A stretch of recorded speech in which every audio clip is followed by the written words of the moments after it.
Dans quelques jours, la Noël 2016, les enfants sages seront récompensés, mais croient-ils encore au Père Noël? On en parle ce soir. La Côte d'Ivoire en guerre contre le terrorisme alimentaire. L'autorité de régulation de la restauration et des métiers lance une campagne nationale. Enfin ce soir, gros plan sur une invention qui a révolutionné la science pendant des années. Le transistor est présenté le 23 décembre 1947. Bonsoir à tous et merci de suivre RTI 2. Une fête de Noël sans Père Noël est-elle possible? En tout cas, lorsque nous étions enfants, nous l'attendions impatiemment. Le Père Noël est chargé de distribuer des cadeaux aux enfants sages dans les maisons chaque année, dans la nuit du 24 au 25 décembre. Mais les enfants d'aujourd'hui croient-ils encore au Père Noël? Reportage. Bientôt la fête de Noël, une période où les enfants sont comblés de cadeaux. Chaque parent s'affaire dans les magasins et autres lieux de vente. Rosine est à la recherche d'un jouet, un présent qu'elle compte offrir à son fils de 6 ans pendant la fête de Noël. Dans la nuit du 24 au 25 à 5 h du matin, tu fais l'effort de te réveiller pendant que l'enfant dort et de déposer le cadeau au chevet de son lit. Et quand il va se réveiller, il va constater. Et quand il va venir te demander, tu lui dis c'est le Père Noël qui t'a envoyé. L'enfant est tout content. Le Père Noël, un personnage qui vient d'un autre monde pour offrir des cadeaux aux enfants. La magie du Père Noël, une histoire qui se transmet de génération en génération. Le Père Noël va envoyer mon cadeau le 25. Le jour où Papa Noël m'a donné le vélo. Mais le Père Noël qui descend du ciel avec des cadeaux, beaucoup n'y croient plus.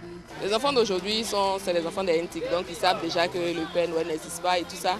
Donc bon, c'est des stratégies que chaque parent met en œuvre. L'esprit est toujours là parce qu'on sait que c'est Noël et tout ça. Ils sont contents, il y aura des cadeaux, mais bon, le Père Noël disant que bon, ils n'y croient plus trop.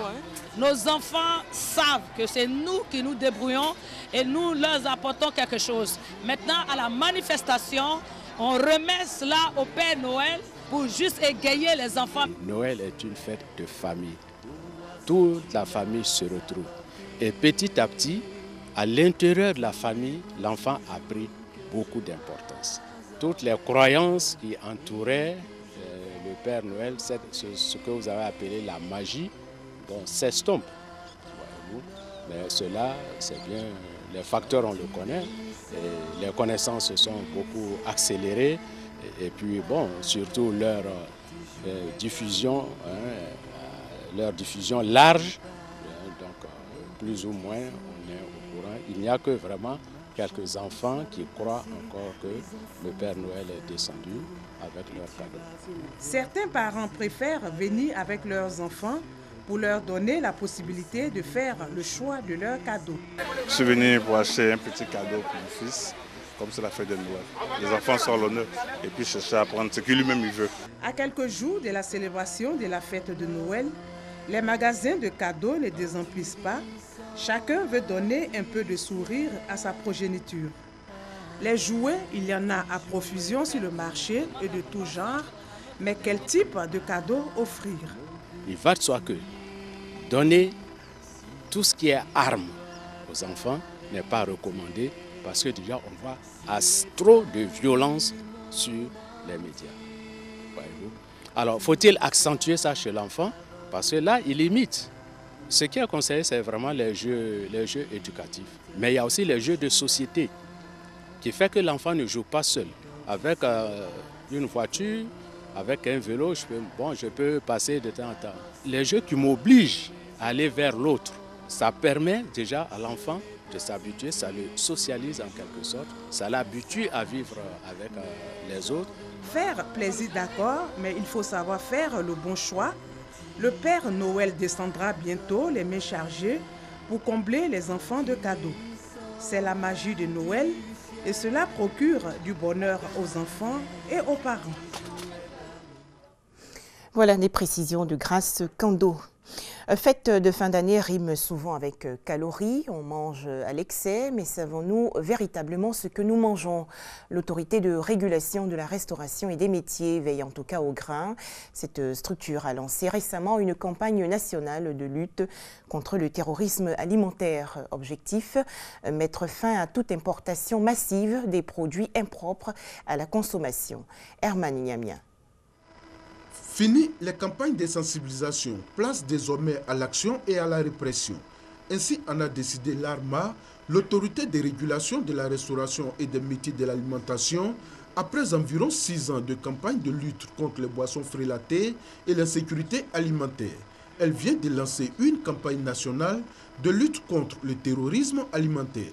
Le terrorisme alimentaire, en fait, c'est quand des gens malveillants utilisent les aliments pour poser des actes terroristes. Le fait de prendre une arme et puis de tirer sur quelqu'un, et puis le fait aussi de façon consciente d'incorporer une autre substance toxique à un aliment et puis le mettre sur le marché, il n'y a pas de différence. Notre rôle est d'anticiper sur les actions. Notre rôle est d'interpeller les pouvoirs publics. Notre rôle est de responsabiliser, en tout cas ceux qui ont à produire, les industriels, et aussi d'attirer l'attention des consommateurs sur les maux qui minent effectivement les différents secteurs. La Coalition nationale de lutte contre le terrorisme alimentaire a décidé de veiller à ce qu'aucun produit alimentaire mortel et impropre à la consommation ne franchisse le territoire ivoirien. Il s'agit donc au cours de cette campagne de contrôler, maîtriser et suivre toute la chaîne alimentaire, les fournisseurs de boissons ou d'aliments, les services de restauration sans exclusif. Le temps de la pitié est passé. Le temps de la gentillesse est passé. Nous sommes arrivés aujourd'hui au temps de fermeture. Ceux qui n'ont pas leur licence, qui n'ont pas le document pour exercer, seront tout simplement purement fermés. Pour appuyer cette campagne de lutte contre le terrorisme alimentaire qui prend fin le 2 janvier 2017, l'ARMA entend initier une série de formations au profit de tous les acteurs du secteur de la restauration, des industriels, des consommateurs, des agents de police et de justice, ainsi que des journalistes. Justement, pour les journalistes, un prix de la meilleure enquête d'investigation alimentaire sera institué. Un tout autre sujet à présent, les journées nationales des systèmes d'information 2016. Les directeurs et responsables des systèmes d'information de Côte d'Ivoire étaient récemment en conclave à Yamoussoukro, dans la région des Lacs. Au menu des conférences, panels et autres partages d'expériences. On fait le point avec Djeniba Ouattara et Amadou Ouattara de RTI Bouaké. Yamoussoukro, la capitale politique de la Côte d'Ivoire, a abrité les Journées nationales des systèmes d'information GNC 2016. Journée auxquelles on prépare praticiens, professionnels et experts des systèmes d'information, de l'administration et d'entreprises des secteurs publics et privés du pays. L'initiative est à l'actif des responsables de Intelligence Communication, magazine consacré à l'actualité du monde numérique, avec la collaboration du Club des directeurs informatiques. Les GNC visent à créer une plateforme de rencontres annuelles dédiée au retour et au partage d'expériences locales entre professionnels du métier. Il était important que nous puissions nous voir pour réfléchir un peu aux méthodes, aux différentes démarches, aux différents outils qui pourraient nous permettre de pouvoir aussi opérer cette mutation. Lorsqu'on parle d'économie numérique, le DSI est mis au centre de pas mal de choses. Du Height Manager gestionnaire au Height Manager visionnaire, thème autour duquel les réflexions ont porté. Les participants ont été invités à s'approprier les stratégies innovantes pour une performance des entreprises. Il est plus naturel, je dirais, pour un DSI d'aller vers de l'innovation que d'autres fonctions, d'être porteur de valeur. C'est proof of value, et dans value, il y a aussi value for money. C'est aussi quelqu'un qui doit comprendre l'entreprise, comprendre quels sont les métiers de demain et la stratégie, et être un interlocuteur direct de la direction générale et du board. Panel, conférences, ateliers de partage d'expériences ont marqué ce forum d'échange. Les journées nationales des systèmes d'information s'inscrivent dans le concept des journées nationales métiers. Autre actualité, l'Institut national de la santé publique, acteur majeur de la lutte contre les maladies vectorielles et tropicales négligées. L'INSP a organisé récemment une journée scientifique. Objectif, mettre fin aux pathologies telles que la trypanosomiase ou infection parasitaire, le paludisme et enfin les arboviroses ou maladies d'origine virale. Les détails avec Kone Pargasoro. Le paludisme, la dengue, la lèpre, la fièvre jaune, l'onchocercose, des maladies à transmission vectorielle et tropicale négligées. Elles sont causées par des parasites transmis par des insectes vecteurs. Selon l'OMS, plus d'1 million de décès dans le monde chaque année sont dus à ces maladies à transmission vectorielle. Une situation qui inquiète l'Institut national de la santé publique. Une journée scientifique alors en vue de contribuer à la lutte contre le paludisme, les arboviroses et la trypanosomose humaine africaine en Côte d'Ivoire. Plusieurs travaux de recherche sont menés dans cet institut, dans plusieurs sites, mais ces résultats ne sont pas toujours connus du grand public. Et en plus, ce sont des résultats qui touchent des maladies d'un type particulier. Donc il était temps de pouvoir valoriser les résultats de ces travaux de recherche.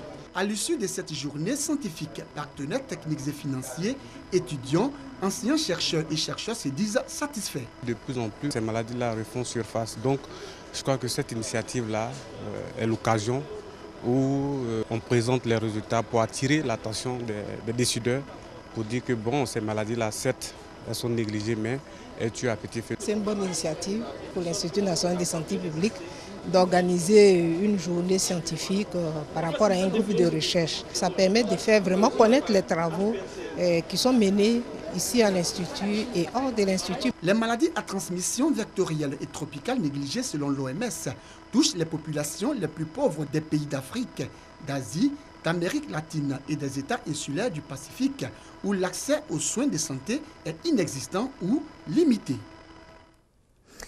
Hors de chez nous, drame aujourd'hui en Ouganda. Environ 20 personnes sont décédées dans le naufrage de leur bateau sur le lac Victoria dans le sud-est du pays. 10 autres ont pu être secourus. Les causes de l'accident sont encore méconnues. Fin de cavale pour Anis Amri, ce ressortissant tunisien principal suspect de l'attentat de Berlin a été abattu aujourd'hui à Milan en Italie lors d'un échange de tirs avec la police. Anis Amri avait fait allégeance aux djihadistes de l'État islamique. Fin également d'une prise d'otage à Malte. Les 2 hommes qui ont détourné aujourd'hui un avion libyen se sont rendus aux autorités maltaises. Ils sont actuellement en détention. À noter que ces 2 pirates de l'air, partisans du leader libyen Muammar Kadhafi, réclamaient l'asile politique à Malte. Cette invention a été un progrès scientifique. Le transistor, appareil pouvant détecter et amplifier le courant électrique, est présenté au grand public le 23 décembre 1947. Le transistor est l'œuvre de 3 ingénieurs américains, notamment John Bardeen, Walter Brittain et William Shockley. Les explications de Franck Quadio. Le transistor, il est inventé en 1947 par 3 ingénieurs américains des laboratoires Bell, John Bardeen, Walter Brittain et William Shockley. L'invention de ce dispositif permet de détecter et d'amplifier le courant électrique. Il vaudra à ses inventeurs le prix Nobel de physique en 1956. Notons que le transistor inventé un 23 décembre représentait un énorme progrès face au tube électronique. Beaucoup plus petit, plus léger et plus robuste, ils fonctionnent instantanément avec des tensions faibles et peuvent être alimentés par des piles, contrairement aux tubes électroniques qui nécessitaient une tension élevée de l'ordre de plusieurs centaines de volts. Le transistor a évolué avec le temps. Il fait partie de ces inventions qui ont permis le développement de l'informatique et de l'électronique actuelle. Les premiers transistors utilisaient comme matériau le germanium, qui a vite été remplacé par le silicium, plus résistant et plus facile à utiliser. Au fil des évolutions technologiques, les transistors se sont diversifiés et ont été associés avec d'autres composants au sein du circuit intégré. Voilà, merci de nous avoir suivis et très bonne soirée à tous sur RTI2.